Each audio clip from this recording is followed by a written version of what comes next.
Here you go. Thank you. Hi, everybody. Good morning. All right. So thank you all so much for coming out to be part of this First Fridays, and in particular to listen to whatever it is I have to say today, right?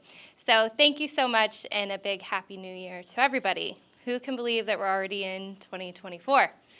I cannot. That gives me a little bit of anxiety. So I may be a little different than some of the past speakers that you guys have had. So by all intent and purposes, I'm kind of an average Joe. I work for a really great company. I'm a wife. I'm a mom. I am a manager, a coach, a leader. I don't know. I'm pretty average. But I truly hope that some of you can see yourself in me, that you can see some of the things that I've tried to do in my life, some of the things that I've tried to bring to the company that I work for.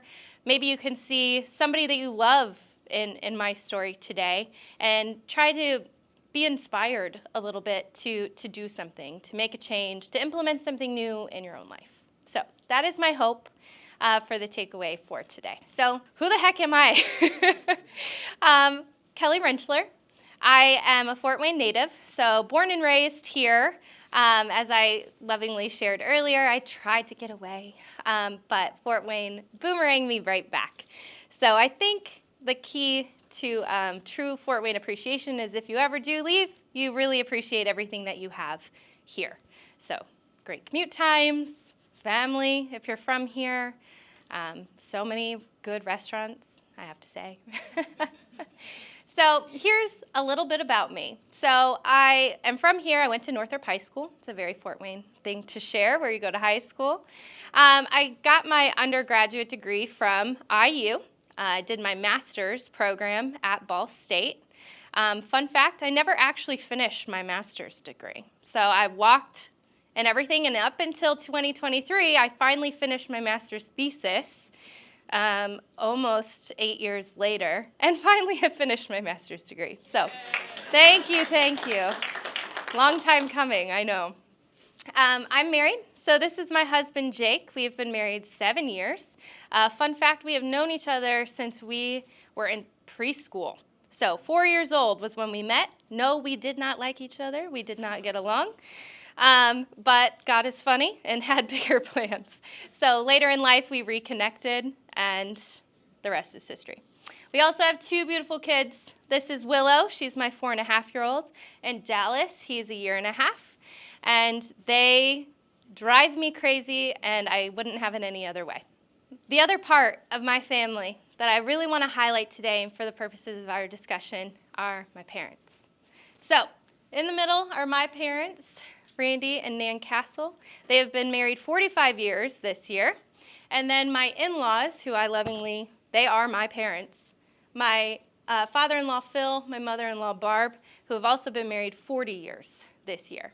So they both live 15 minutes away from me now, which was a huge reason for moving back into the area, and are such an instrumental part of my life and my village, which we'll talk about today. Professionally, I've been around Fort Wayne for a while. I started my career as a commercial real estate broker. I did that here in Fort Wayne with Bradley Company, specializing in the leasing and sales of retail buildings. So did that for quite a while. I then joined AEP, American Electric Power / Indian Michigan Power, and have held 3 different positions within that company over the last 7 years. So started as a transmission right-of-way project manager, then was the external affairs manager here in Fort Wayne for a few years, and now I am a distribution work plan manager in our Muncie district. And yes, I commute there 3 days a week. So that is part of our story, my story that I'm going to share as well. So how do you manage all of that? So in that role, I manage our district's work plan and budget and manage a team of about 19 people to try to get that done, plus about 26 linemen who are out trying to execute and rebuild our infrastructure. There it is, folks. There is the highlight reel of my life. This is what I want people to see, right? This is my resume. This is what I work so hard to put out to the world to say, this is me, right? This is the mask I wear. What you don't see is the real stuff. You don't see the child tantrums at night. You don't see me getting 4 hours of sleep because my daughter just refused to go to sleep last night and was up pacing in her room till about 2 a.m. Why? Still don't know.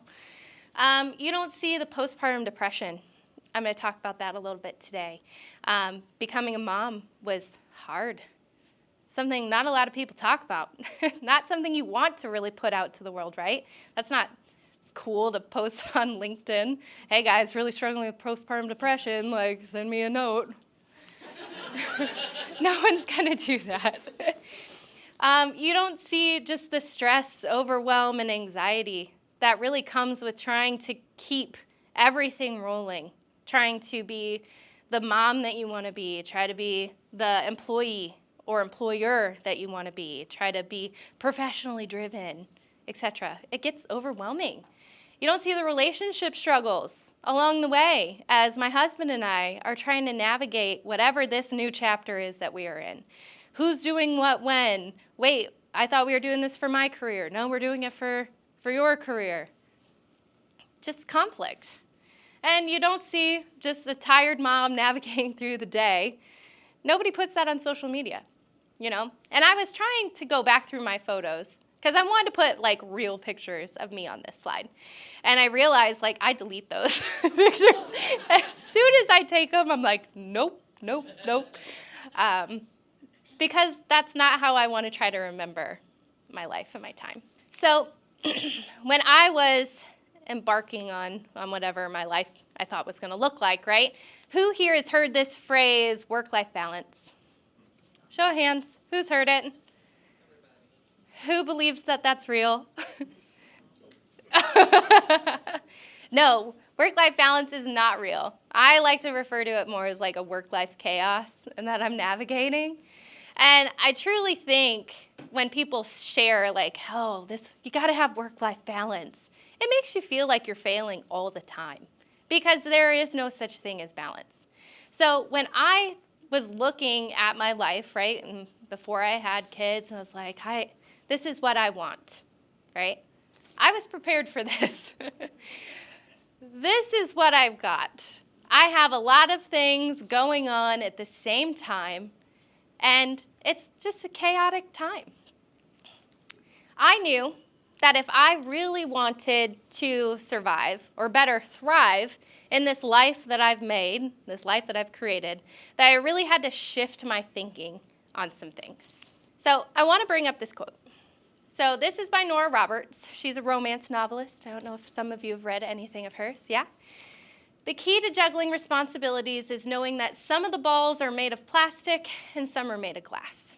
So Nora Roberts actually shared this in an interview, and it caught on some traction. And honestly, this phrase right here has probably made the biggest impact in my life on how I live my life. And it's completely shifted my perspective. So what does it mean?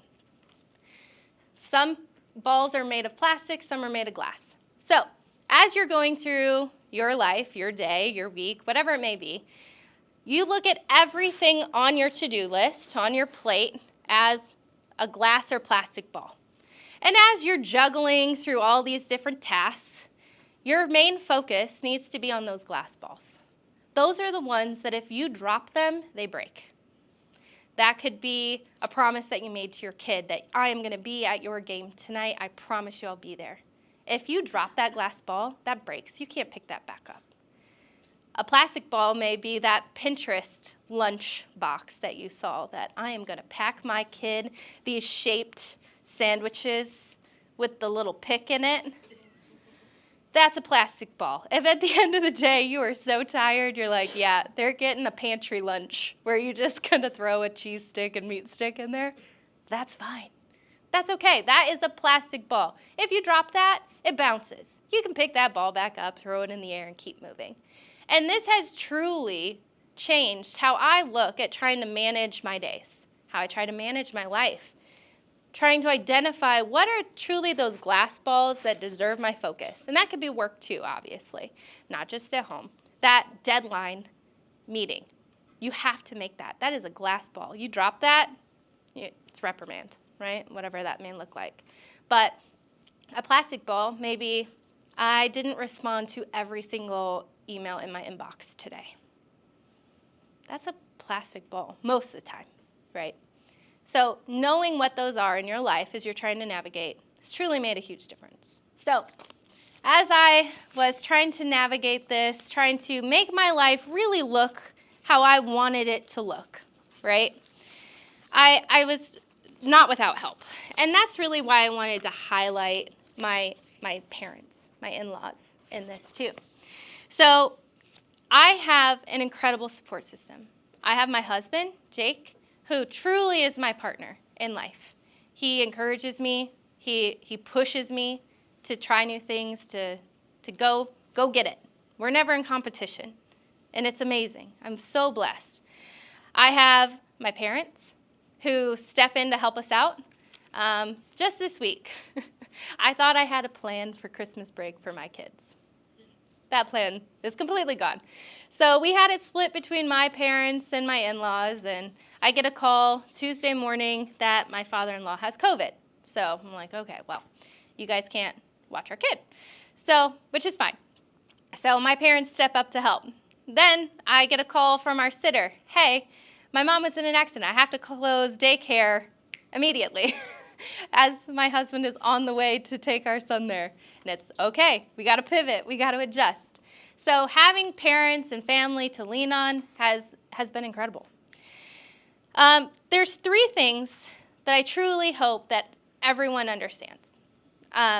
Number 1, the greatest factor to anyone's success, in my opinion, is the partner that you choose. I am so fortunate that I have a husband who supports me, who pushes me, that wants me to go get it. And I read an article this one time that was pretty much talking just about women and their success and trying to find that partner to really try to help them move forward. If you're always in competition, if you have competing goals in life, that a lot of times that creates struggle in your marriage and in your success. It can be a limiting factor. Number 2, the only hack for raising kids, and I truly believe this, is to lean on your village and your parents. You have to have a date night. You have to have an escape sometimes. And then number 3, you have to find and build whatever that village looks like for you. So who here has heard the phrase, it takes a village? Everyone, right? What is the village? This is the interactive portion. Yeah. It's your support system. It's your tribe. It's people that you can count on if you need help. Yeah. That's my opinion. I agree. What sorts of people could be in your village? Family, friends, coworkers. Mm-hmm. Family, friends, coworkers. Church. Church. It's a great one. Neighbors. Your neighbors. Yes. You don't just need to borrow a cup of sugar. Sometimes you need some real help. School, childcare. Yes, absolutely. Perfect. So everyone has heard this phrase. And for me, when I first started on this journey of having a family, navigating my career, I didn't have a village. In 2019, I was pregnant with our first child, Willow. And 3 weeks after she was born, all of our belongings were in a truck, and I moved our family to Columbus, Ohio. 3 weeks after she was born. So we show up in Ohio, in Columbus, and I have a new baby, a new job, a new house, and a new town with no friends, no family. And I had the same husband. That stayed the same. But unfortunate for him, he had a new wife. I was trying to navigate what this period of my life looks like. And as I was sitting there in this house surrounded by boxes with a newborn baby crying, not knowing anybody, I really suffered from postpartum depression. And I didn't really have anybody to talk to about it. It was really coupled with this guilt that this was a choice that I made. I made the choice that we were going to move to Columbus for my career. I made the choice that we were going to go and do this, and everybody supported me, right? We moved there. So for me to feel so unhappy in that decision, that was a lot of guilt. There was a lot of shame around that. And it took me a while to be able to acknowledge that that was what I was feeling, was guilt. And it was not without some therapy, going to a couple of therapy sessions to really work through some of that. And it was not without finding my village that I could move through some of that. And so in 2019, when we got there, there was a group within AEP, American Electric Power, called the Working Moms Group. And it was just an affinity group within the company. And I had a couple moms in that group see me. Not see the mask that I projected, but they saw me. And they became my village. They reached out to me and were like, we are here to support you. What can we do to help? One of them, her name's Amanda, she's still one of my best friends today.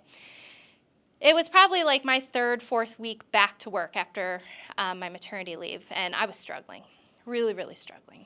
And she comes up and she says, what do you need? And I start talking about work stuff, and she's like, no. What do you need? I was like, I'm really overwhelmed because we are renovating our house, and I have this baby, and I don't know what to do. And she goes, what are you doing Saturday? I was like, I don't know, painting baseboards. I was painting baseboards in our living room that Saturday. And she said, okay, I'm coming over. And I'm like, I don't even know you, but I love you, and yes, please come over and help me. So she came over that day, and she laid on my floor in my living room that we did not have flooring in, and painted baseboards with me for a full day, and just talked to me. And it was my first, friend there, and I will never forget that. That was the first step in me finding my village. So I mentioned this group called Working Moms and how important they were for me. So I got really involved in the group. For those of you that don't know, okay, American Electric Power is the parent company to Indiana Michigan Power. So AEP actually operates in 11 states under 7 different operating companies around the country.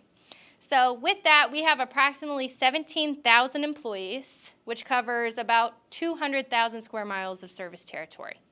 So for those of you who know I&M, we're actually part of this much, much larger piece.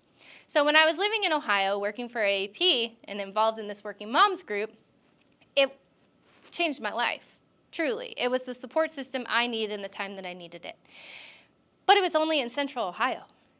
That was it. So one of the things that me and a couple other women did was we looked to try to make this an official ERG, Employee Resource Group, within our company. So in July of 2023, after a couple of attempts trying to get this through the approval process, have to go in front of the board for the company, etc. Mind you, there are only, at this time, 7 employee resource groups in the entire company. So we're trying to create number 8. We had been told no a couple of times that, parents aren't really a disadvantaged group. And we're like, Or, oh, wouldn't you more align with the women's ERG? And we're like, parenting isn't just for women.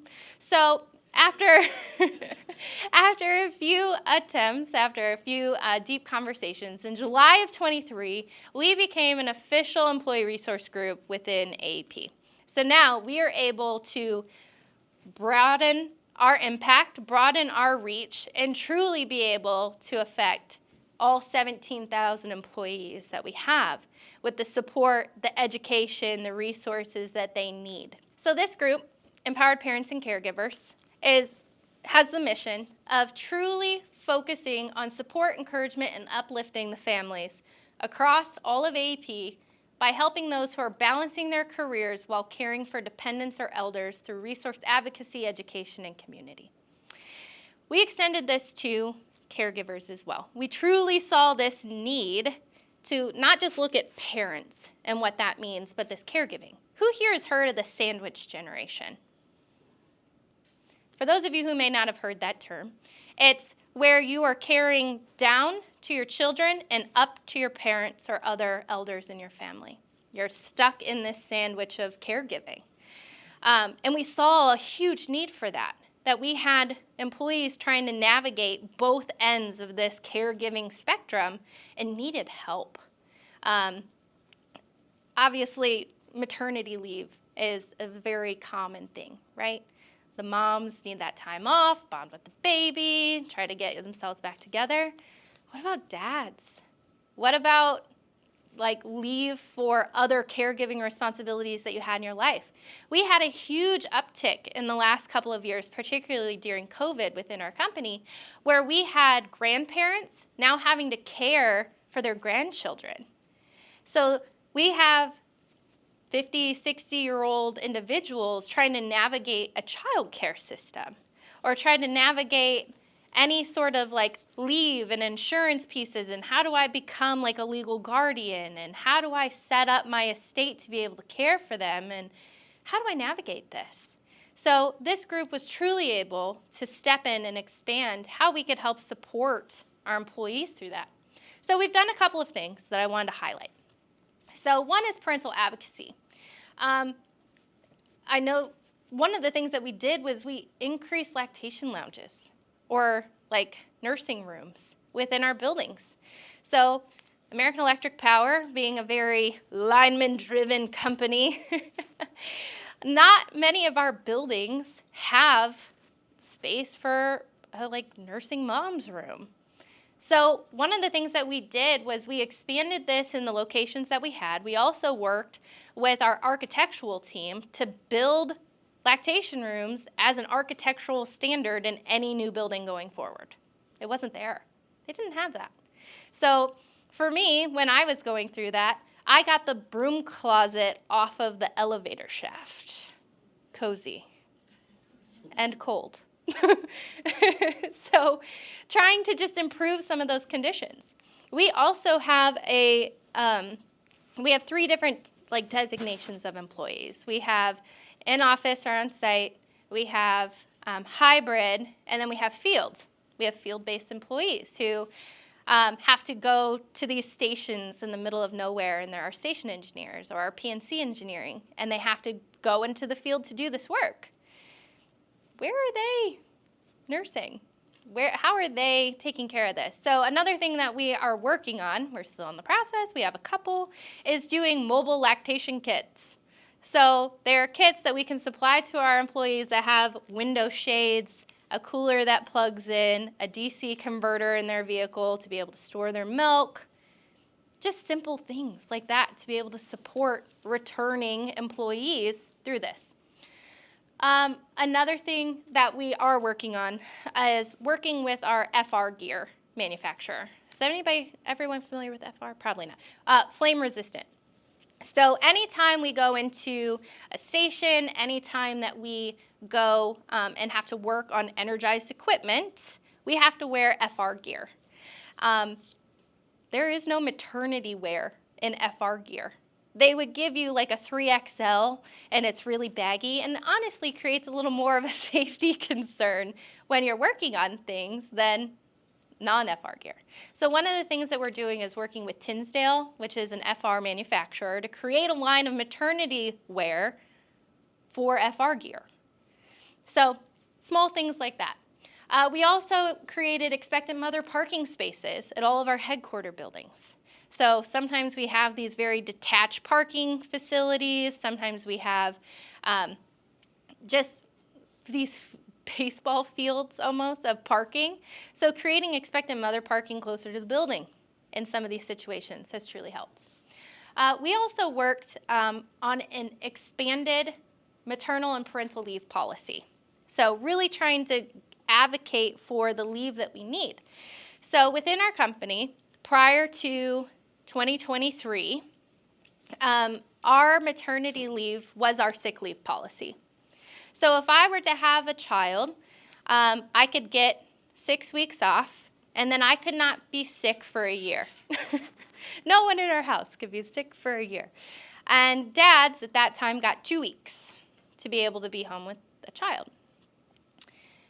What we did was we worked with our senior HR side, we worked with our vice president of human resources, and truly rewrote the policy.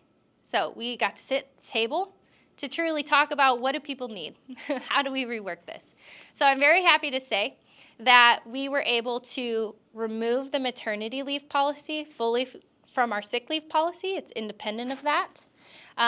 All moms now get 14 weeks of maternity leave, and dads now have 4 weeks as well to be able to be home with their families.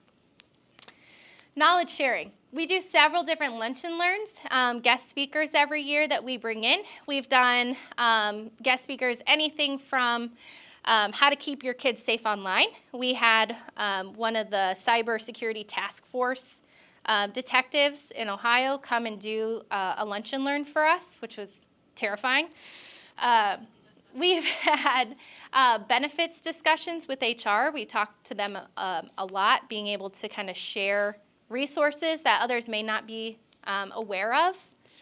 One of those would be like we have the opportunity within the company to, during enrollment time, to sign up for estate planning. And it's like $7 a month. And you can have access to an attorney to do all of your estate planning, will, etc. A lot of people don't know that, don't realize that. We're really working on just growing our community partnerships within the different areas that we serve, growing our presence within the company, and then truly just being a resource for AEP. So we're providing content for our company to pay tribute for Mother's Day and just kind of being that connection between our caregiver side as well as our parenting side. The biggest thing, in my opinion, that's come out of this group is it's created a space to talk to people, to just really share your real experience. It's no longer like, oh, hey, how's it going? How are the kids? They're good, okay, and move on. That you can double click into some things. You can talk about, I'm really struggling because I think my child may be diagnosed with autism and I don't know where to begin navigating this system. We have a group for that. We have a group of parents who are navigating this exact same thing within our company that you can connect with, that you can share resources with, you can discuss these things. We put out a quarterly newsletter that we have articles coming out from just employees who want to share their experience, share tips, share struggles, and it just really humanizes this experience. I wanted to share an example with you all just about the power of discussion. So I was on the call with this employee that we have. Her name is Selena, and I've only ever talked to her on the phone. I think she works in like Maine. I don't know where she is. She's not anywhere near me. And I've talked to her a couple of times, and we were chatting on the phone, and I had shared something about like, oh, postpartum depression, I was struggling, etc. And she's like, oh yeah, me too. And I shared this example that when my daughter was born, because I was struggling so much with postpartum depression, I did not have that immediate bond with my child. It wasn't the movie scene, right? It wasn't this, oh, my baby, my life is filled, like I am complete. It wasn't that. It was like, oh, I have a baby. Okay, go get her cleaned up.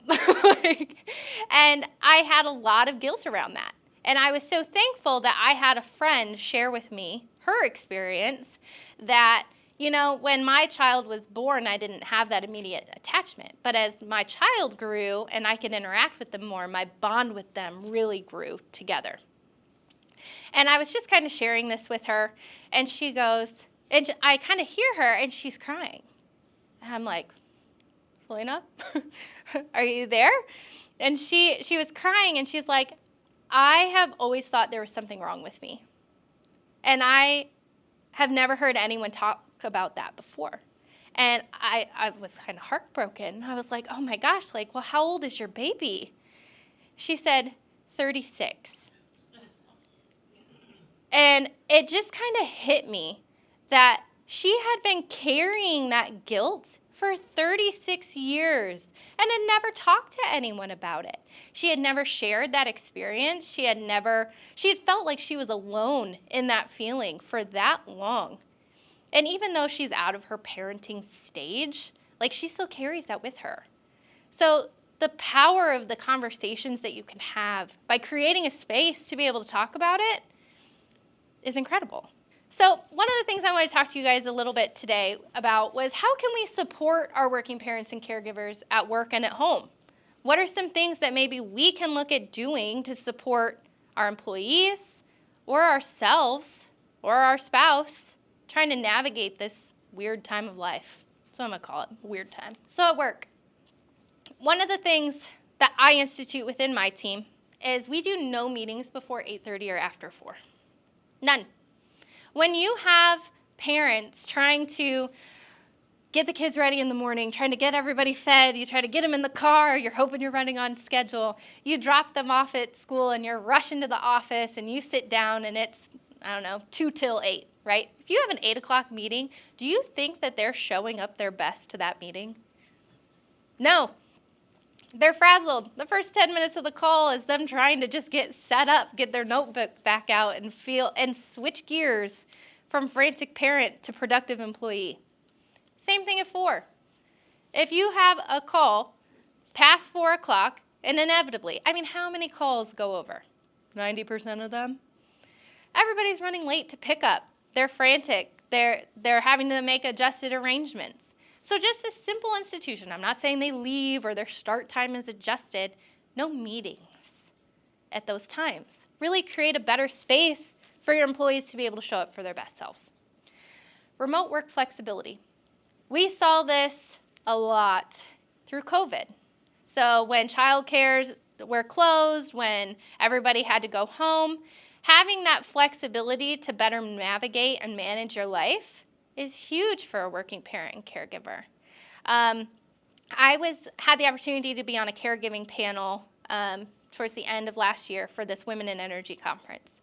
And one of the participants on this panel was a man who was caregiving for his in-laws. His dad had advanced stages of, I believe, Parkinson's disease.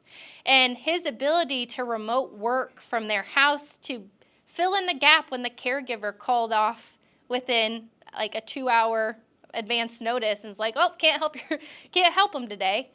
He had to go there to help him get up, to go to the restroom, to be able to, provide for him. So having that remote work flexibility was huge. I encourage everyone to review your maternity leave policy. Look at these policies that you have placed. When was the last time anybody actually looked at these? I didn't mention this. I did. I'll wait. Implement a paternity policy. Is there any sort of paternity leave? Is there any sort of ability for the dads to truly be able to be there for their family as they need? This kind of ties into create a caregiver bias statement. Who here has heard of caregiver bias? Anybody?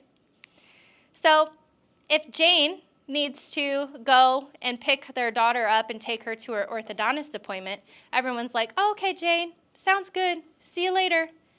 If Jack says, hey, I need to leave, I need to go get my daughter and take her to an orthodontist appointment, caregiver bias is, well, wouldn't your wife do that? Why wouldn't you have made other arrangements? So this caregiver bias within your organization, just create a statement that may encompass everybody has these sorts of caregiving responsibilities and they're not specific to a gender. Review your bereavement policy. Something a lot of people don't think about until they have to use it. For our company, for my company, our bereavement policy defines a family. If this immediate family, which consists of X, Y, and Z, passes, you get this. If someone else passes, you get this. Well, one of the things that we're working on is removing their definition of your immediate family.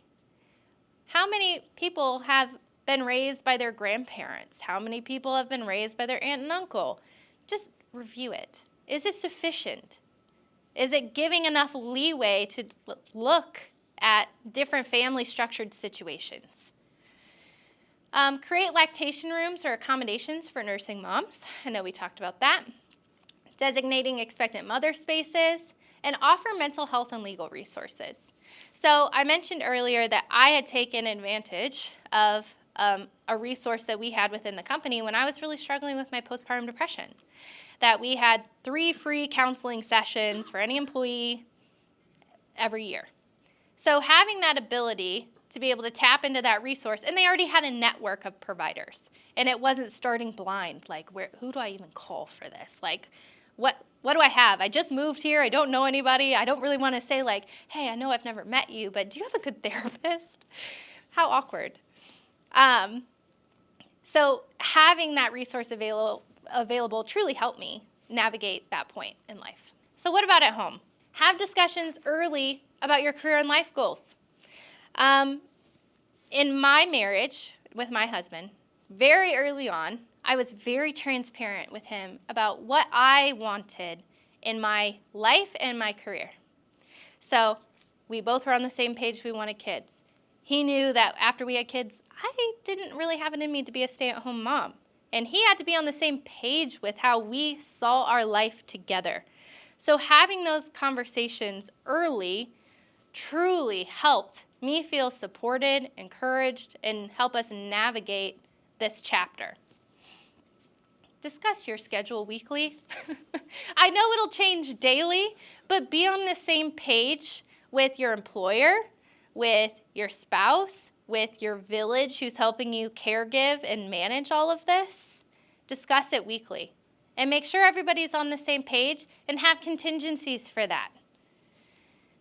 Work together to identify glass and plastic balls in your life. This is huge. This is huge. So I know we talked earlier about this glass plastic ball theory. Well, if I'm saying like having a home-cooked meal every night is a plastic ball, to me, if we get takeout, it's fine. It's fine.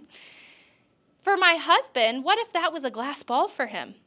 I envisioned my life that we would have a home-cooked meal every night. I agree. But what may be a plastic ball to me could be a glass ball to my employer, to my spouse. So get on the same page with how you're envisioning those. Identify your village. We talked about this earlier.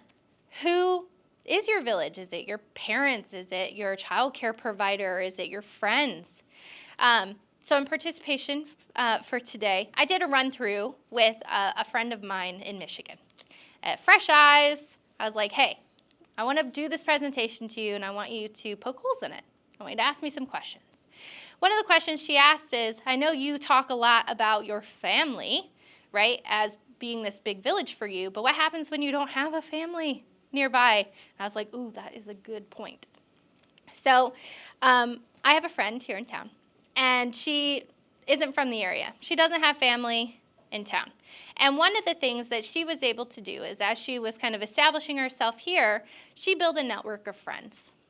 And they do a weekend a month where everybody has their kids. So they have this backup system built within this like tripod of caregiving. So one is a stay-at-home mom, one has a flex schedule, one has a full-time job. And they are each other's backup to be able to manage and navigate this. Now, luckily for them, all of their kids go to the same school. So if there was a snow day, per se, or an unexpected school closing or something, then they could all navigate that care together. So that's why I really wanted to click into who is your village. It doesn't just have to be your family. Set boundaries. I say this through the lens of a caregiver and a parent, right? Not everybody may agree with your caregiving or parenting choices. And sometimes you have to set boundaries with those people, whether that be your mom, whether that be your cousin who is very judgy, whomever it is that has an opinion on how you're kind of living your life and raising your kids and maybe choosing a career over being at home.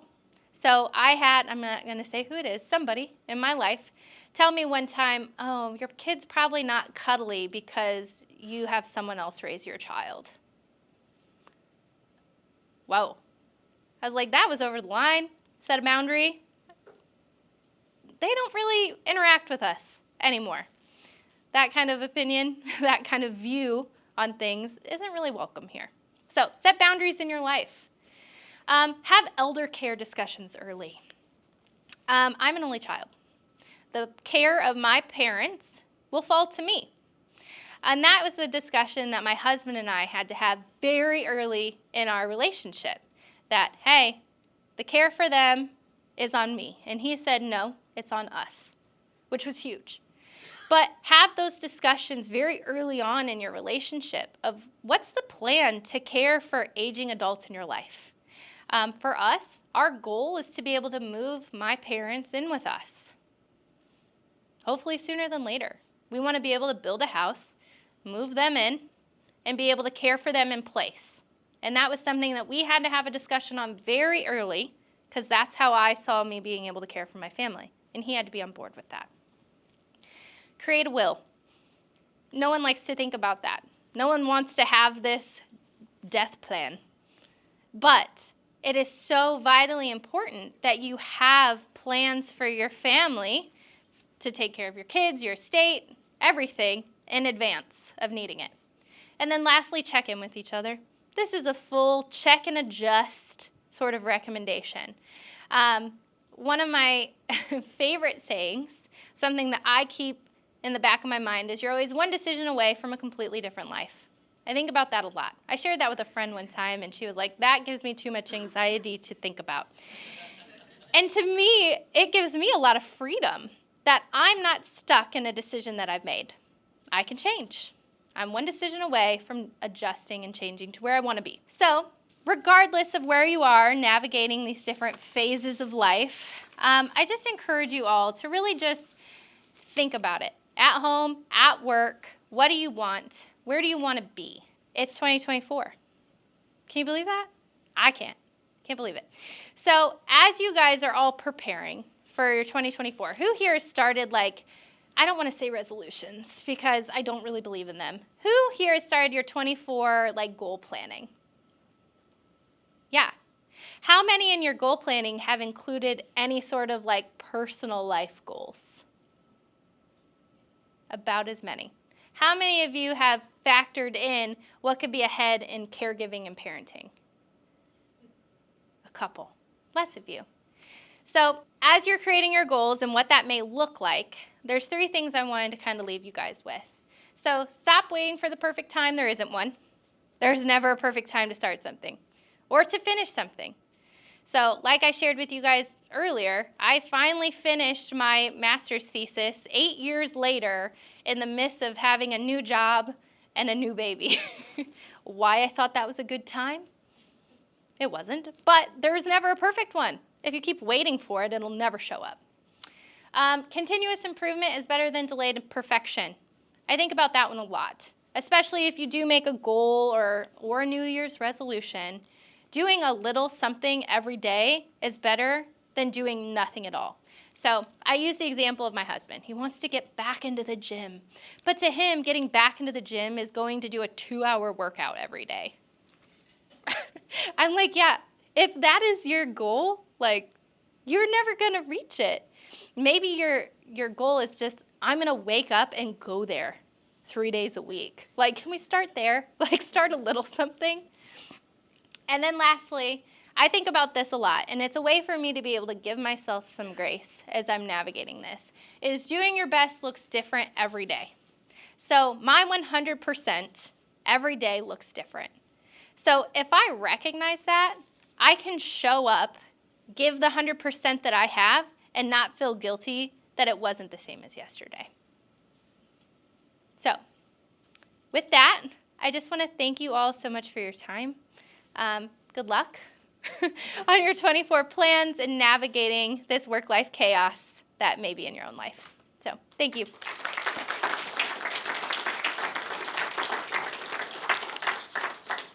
I have a question for you. Yeah. So a lot of, sorry. Get to say, do you have any questions? So a lot of your suggestions for 2024 involve having difficult conversations, whether that's Yeah. at home or at work. So can you give us some tips on how to navigate through how you have gotten comfortable with having those uncomfortable conversations? Woo. Well, that is one of my Clifton strengths. But navigating uncomfortable conversations. I think, let's start at work. So at work, what's really helped me kind of navigate some of those more challenging conversations or trying to institute change is kind of building your team around you. Like, am I the only one feeling this? Are you feeling this? So kind of build your people to come alongside you to have those conversations with the appropriate person. And in a company, it's always best to tailor it into terms of how does it benefit you. So I'll give an example. So the meeting time adjustment from 8:30 to 4. So when we're looking at instituting that, when I went to my manager and was like, hey, this is more what I need, it was, hey, I'm able to make it to these meetings at 8 o'clock, but I'm kind of frazzled when I get here, just trying to adjust my day into being a productive employee. Would you mind if we adjusted these to 8:30 so I can show up as prepared as possible to facilitate these discussions? He said, yeah, sounds good, not a big deal. So really, how does it benefit them? How are you navigating or how are you presenting your struggle in a meaningful way? At home, that really depends on your situation, right?